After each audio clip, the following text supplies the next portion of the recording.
And now, you've all been waiting for, I'd like to welcome the keynote speaker for today's luncheon, Jason Skehar. Graduated from the University of Saskatchewan in 1994 with a Bachelor of Science degree in Mechanical Engineering and has 25 years of experience in the oil and gas industry. Jason has been the President and Chief Executive Officer at Bonavista Energy Corporation since December of 2012. So please help me in welcoming Jason to the podium.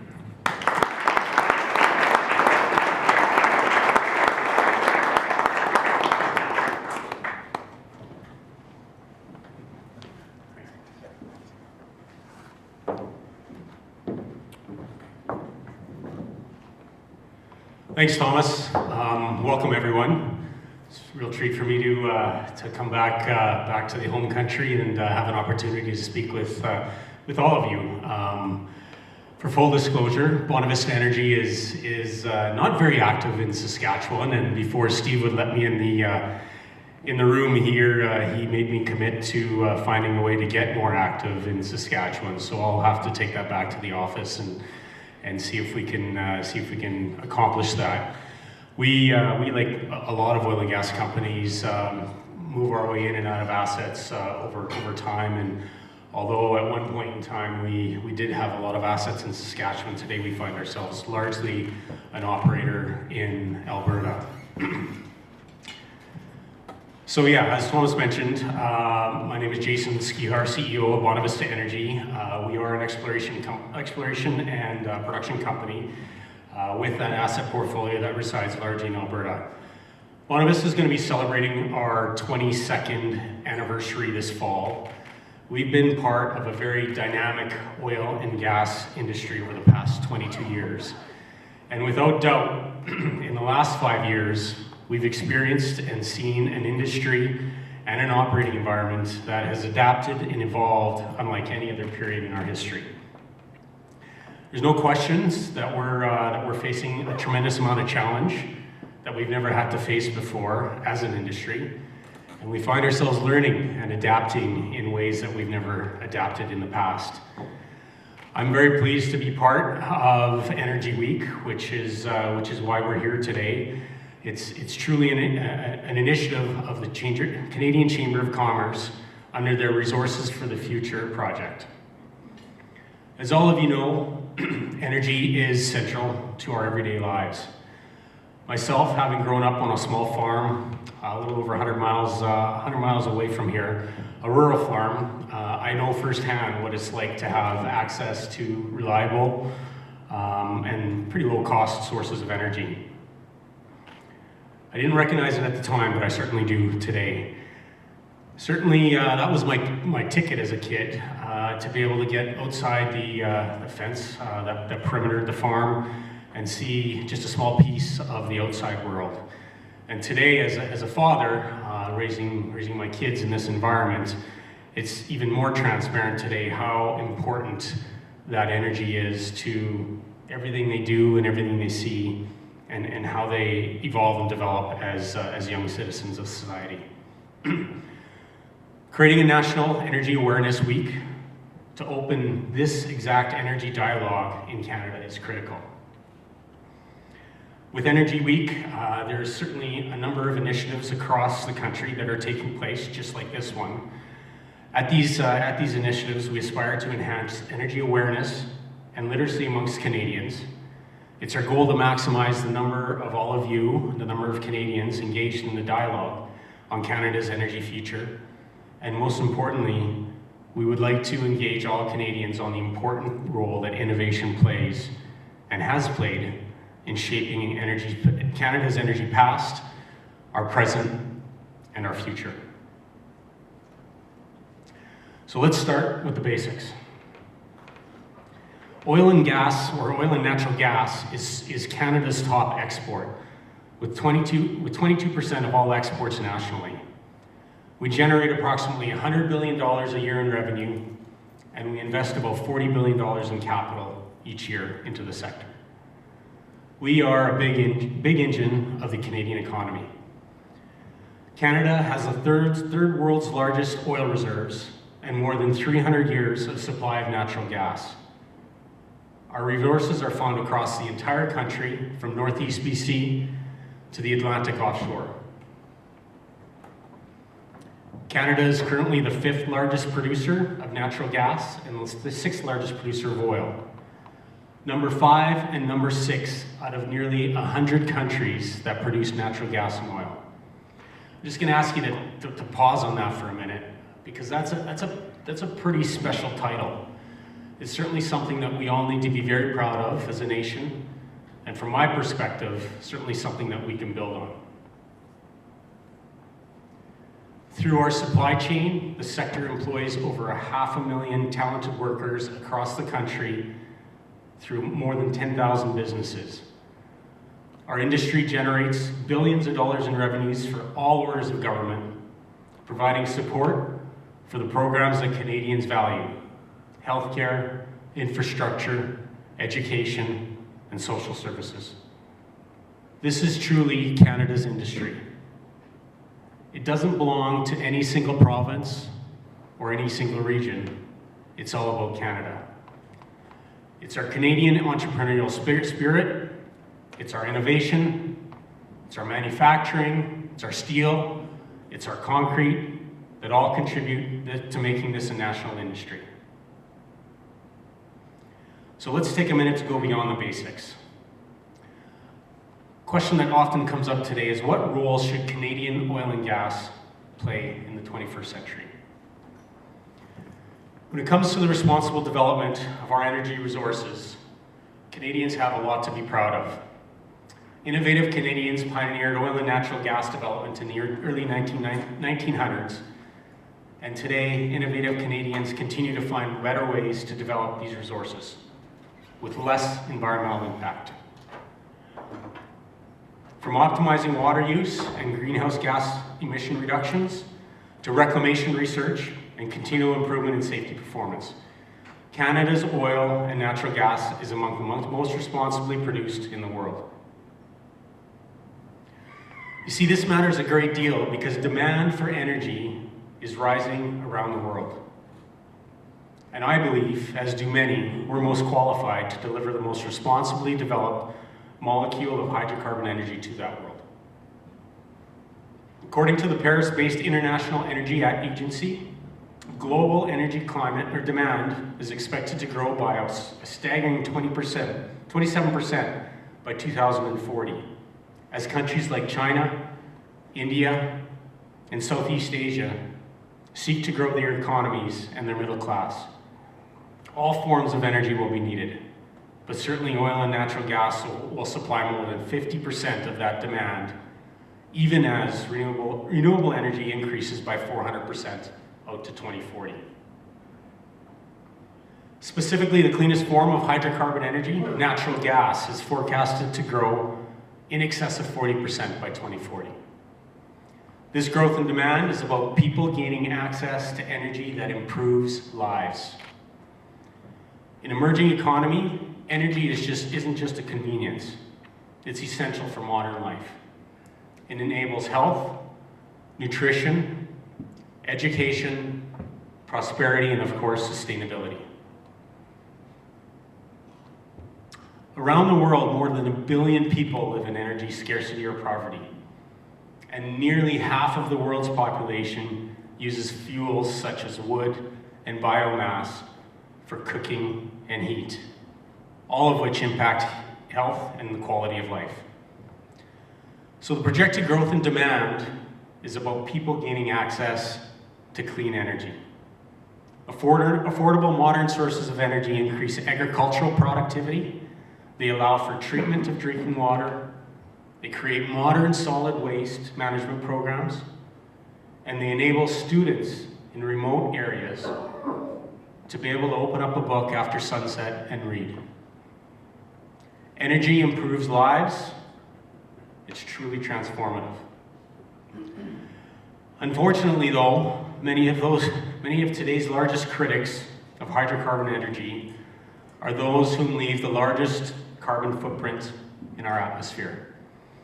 Depicted here is Mr. Leonardo DiCaprio with his Uber yacht that he called upon for him and his 20 to 30 friends to attend the World Cup in 2014. Not sure about you, but I cannot imagine what energy consumption looks like on a little dinghy like this with 2 helicopters on top of it. So let's just take a minute to get back to the impact of energy and how it transforms both individuals and societies. What you see here on the left-hand side is a typical developed economy. Economies like we have here in Canada, the USA, Europe, Hong Kong, Singapore, Russia. The average lifespan in these economies is 79 years. The average number of years spent in school is 16 years. And the deaths attributable to air pollution average 22 per 100,000 people. Average energy consumption in these types of economies is about 34 barrels of oil equivalent per person.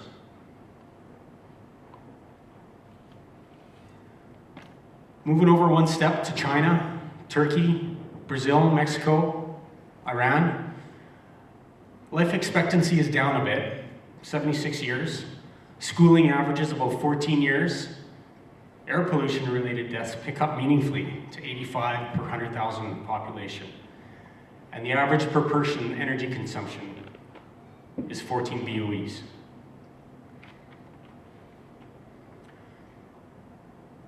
Let's consider economies like what exists in India, Indonesia, Philippines, Pakistan. Life expectancy there is 69 years, 10 years less than here in Canada. Average schooling is about 11 years. And the deaths from air pollution average 156 per 100,000. 156, that's 7 times what we experience here in Canada. That's with an annual energy consumption of 3.5 BOEs per person. And you can believe me that that energy consumption is not clean energy. And last but not least, as we move into Nigeria, Congo, Mozambique, countries like that, life expectancy is much, much less. At 59 years, schooling is at 9 years, nearly half that in Canada. Air pollution deaths, largely from particulate matter, emitted from cooking and heating with solid fuels, are at 158 per 100,000, with average annual energy consumption of just over 1 BOE per person. It's clear that as access to energy increases, specifically clean energy, so do living conditions. If we can add just 14 BOEs equivalent of energy use to these 2 latter groups, people in those regions would experience a much, much improved quality of life.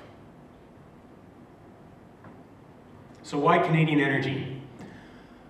Like probably most of you, I believe that Canada can and should be part of enabling this transformation to bring these economies craving clean energy, the energy that they deserve.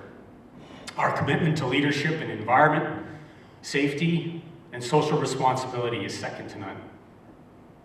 A recent Ipsos poll surveyed the preference of citizens in countries that import a lot of their energy.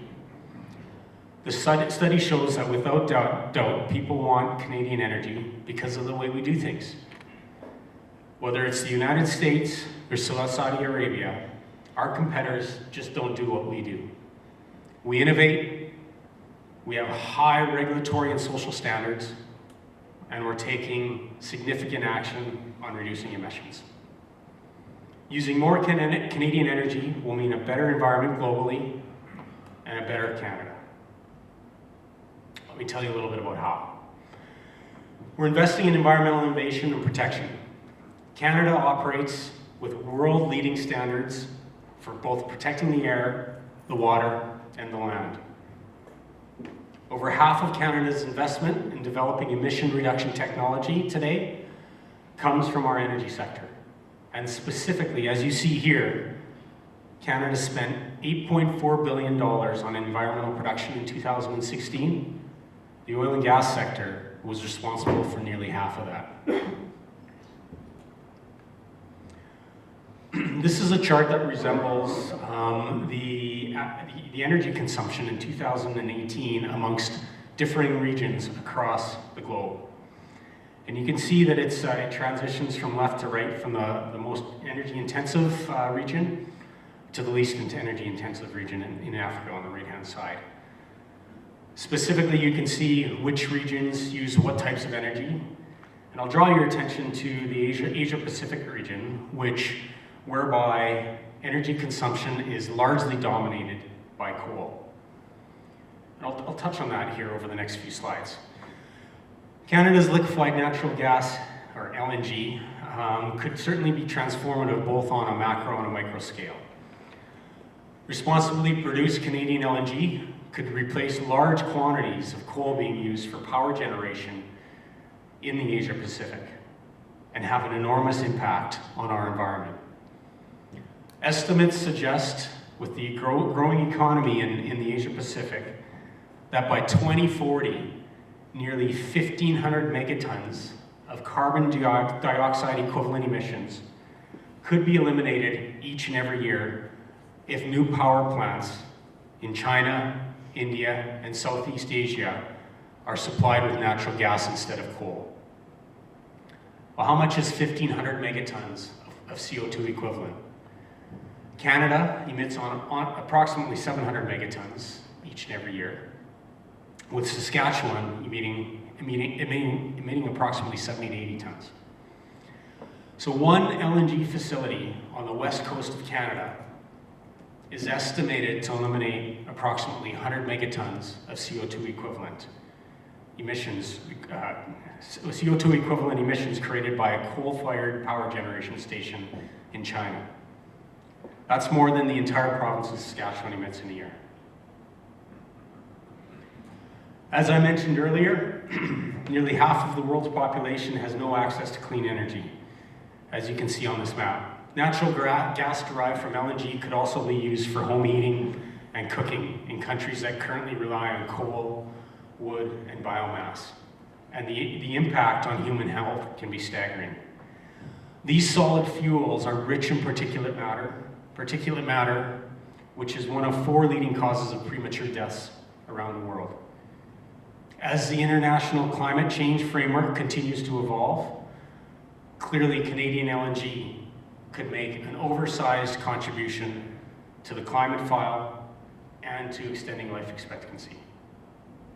In fact, by displacing more polluting forms of energy in these types of growing economies with Canadian energy, global emissions growth can be reduced by a sum equal to or greater than Canada's total emissions. Let's talk about technology and innovation. This is another reason to choose Canadian energy. When it comes to innovation, the oil and natural gas industry is always looking forward, and we're committed to excellence. We partner with many firms in Canada to do things better. Specifically, as you see here, from 2015 to 2017, we've invested over $2 billion on research and development to find ways to accelerate the pace of environmental performance. As an example, specific to Bonavista, we've recently partnered with PTAC, the Petroleum Technology Alliance of Canada, with Baker Hughes, and with ECCC, the Environment and Climate Change Canada out of Ottawa. We partnered with them to create an in-field environment to test a methane sensing and analytics platform. It's a real-time technology which can be deployed across the sector to sense and quickly correct methane emissions in the future. It's these partnerships with all stakeholders that are crucial to our success.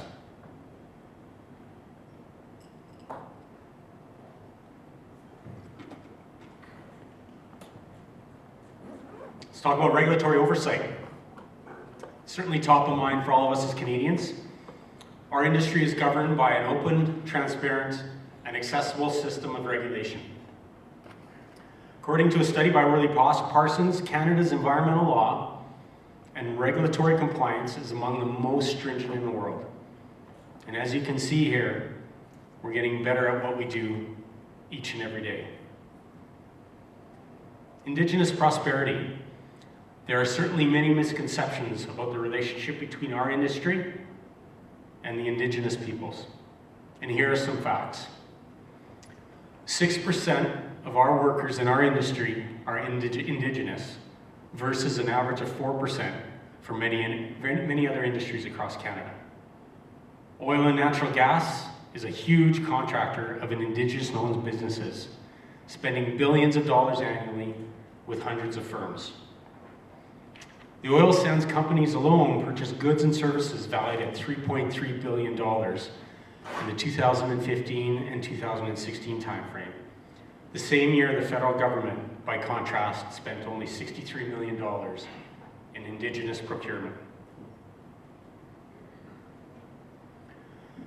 So if we intrinsically believe that Canadian energy can and certainly should be part of the global energy transition, how do we realize that vision? Canadians can create a strong and competitive energy industry anchored by oil and gas that contributes to national prosperity while also addressing global climate change. To realize that vision, there's 5 initiatives here for Canada as a nation to focus on. First, we need to increase market access. Second, we need to make our regulatory system more efficient. We need to create the right fiscal and economic conditions for industry growth. We need to acknowledge and support the industry's importance to Indigenous communities. And last but not least, we need to acknowledge that exporting responsibly produced Canadian energy to global markets can benefit the global environment enormously. So let's take a brief moment to take a look at all 5 of these. First, with regards to increasing market access. We believe it has to start with finding a way to get our energy resources to more customers in growing markets like China, India, and Southeast Asia, and obtaining full value for those resources. Right now, 99% of Canada's oil and natural gas exports go to one customer, and that's the United States of America. Supply constraints, even to our number 1 customer, means we certainly don't get full value for our resources sold into the US. And as a result, we estimate that we're losing $10 to $15 billion per year in revenues. If Canada is truly to make a difference on the world stage, we need options. Finding new markets for responsibly produced Canadian energy products will help suppress carbon leakage. This occurs when other less responsible suppliers meet the global energy demand, which isn't going away, without acknowledging and addressing the impact to our environment. Increasing market access is one issue we undoubtedly need to resolve to play this critical role. Secondly, we have to make our regulatory system more efficient. In the past decade, we've seen the cancellation of pipelines such as the Northern Gateway and Energy East, as well as the deferral and cancellation of nearly 20 proposed LNG facilities. In Canada, the oil and natural gas industry carries out business according to some of the world's highest environmental and social standards. At the same time, we operate in an extremely complex regulatory system that's challenged by duplication, lengthy approval times, escalating regulatory costs, and the threat of political interference in place of expert opinion. It's important to have robust rules, don't kid me on that. But we need to ensure the industry meets health, safety, and environmental goals. But we can do that without creating undue efficiency, undue cost, and undue delay. Today, regulatory complexity in this country is undermining our ability to get projects done. And I'll make a brief comparison for you. When you compare Canada to the US, because our biggest customer is also our biggest competitor, Canada, you will see, is rapidly falling behind. Since 2015, the US has built or expanded pipelines to add an incremental 6.5 million barrels of egress per day of pipeline capacity. During that same time, Canada has only seen pipeline projects fail or stall. And this picture doesn't improve when you consider natural gas pipelines and new LNG terminals. Today, the US is exporting nearly 7 BCF a day of natural gas to countries in need, those countries I spoke of earlier. And Canada has yet to ship its first molecule of liquefied natural gas. Factually, both countries began their project approvals process to export LNG, their first LNG molecule, approximately 10 years ago, both at the same time. Ironically, those countries most in need, like China and Southeast Asia, are less than half the shipping distance from Canada's west coast relative to the shipping distance from the US Gulf Coast. Here in Canada, regulatory red tape is making it extremely difficult to sustain the industry. It certainly doesn't have to be this way. We need to ensure our regulations enable responsible development, but in a timely manner, and not create barriers to development. Number 3, creating the right fiscal conditions. Here's another point to consider. We need to create the right fiscal conditions to restore industry competitiveness, which is what Thomas spoke of earlier. Even as recently as 2 years ago, Canada had a significant advantage over the US in terms of our federal and provincial tax structure. Not anymore. The US has carried out sweeping tax reforms recently, lowering the federal corporate tax rate and allowing immediate expensing of capital investments. Canada has not been able to keep pace. With our tax advantage gone now, billions of dollars with over 100,000 jobs have left Canada to the US and many other countries. Here in Canada, total capital investment in the oil and gas sector is declining. Investment across the industry was $41 billion in 2018. As the largest private sector investor in Canada, that's certainly still ahead of transportation at $32 billion, utilities at $28 billion, manufacturing at $18 billion, but it's a significant decrease from the peak in the oil and gas sector of $81 billion in 2014. As a result, the sector's contribution to government revenues at all levels has diminished immensely. In 2013, that contribution was $18 billion. In 2017, it fell to $7 billion. For obvious reasons, that means less money for schools, for infrastructure, social services, and environmental protection across the country. Canada is clearly sending the wrong message, and that message is that it's extremely difficult to do business here. Clearly, our goal should be nothing less than to make Canada the most attractive place for oil and natural gas investment anywhere. Number 4, increasing Indigenous prosperity.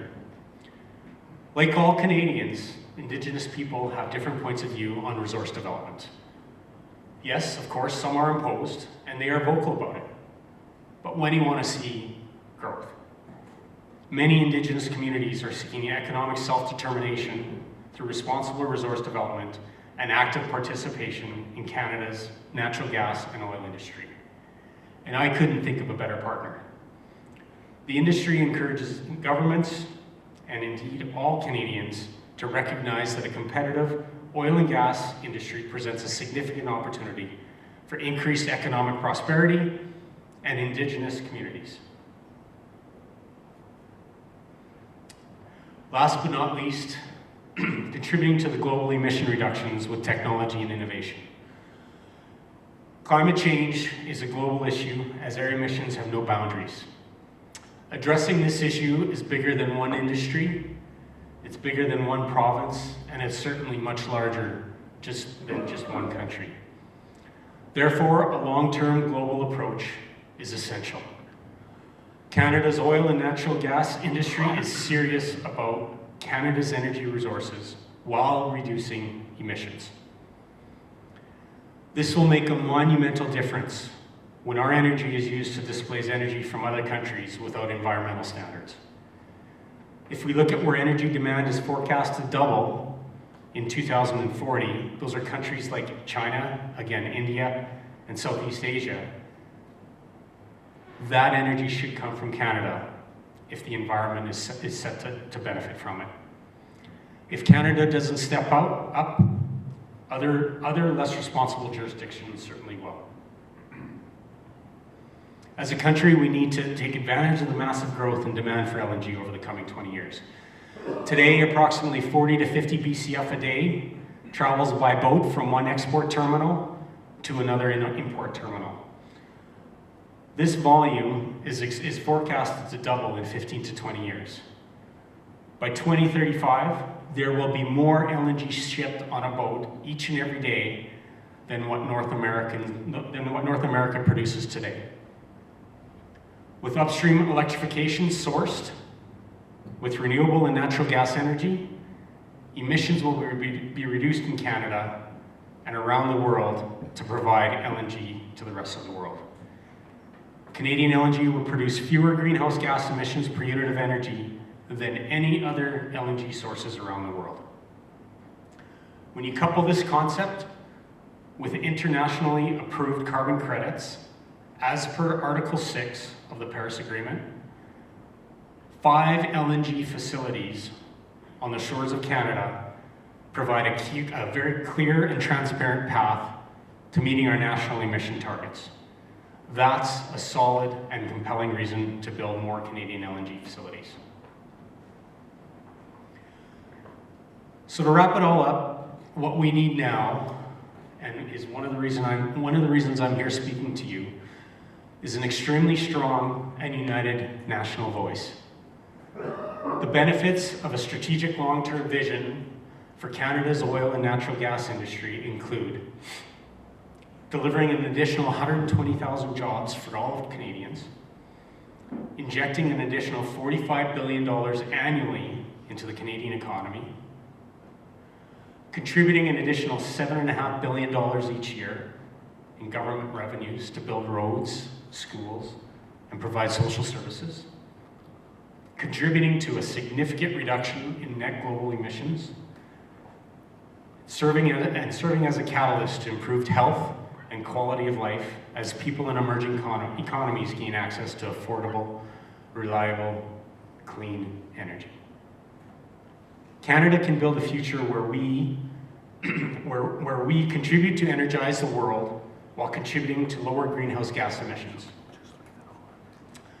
We can grow new energy markets at home and globally to benefit all Canadians, including Indigenous communities. We can become the world's most attractive and relied upon place for oil and natural gas supply. And we can increase our share of global energy production, becoming the world's fourth largest oil producer and the world's third largest natural gas producer, again, benefiting all Canadians and the broader global community. Clearly, this vision is extremely ambitious, but I, as do we, believe we can do it. As Canadians, we must stand up for Canada by telling the entire energy story about our industry and how it can improve lives and the environment around the globe.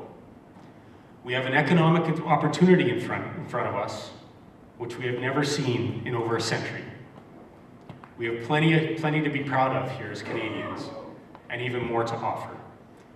The world needs more Canada. Thank you very much.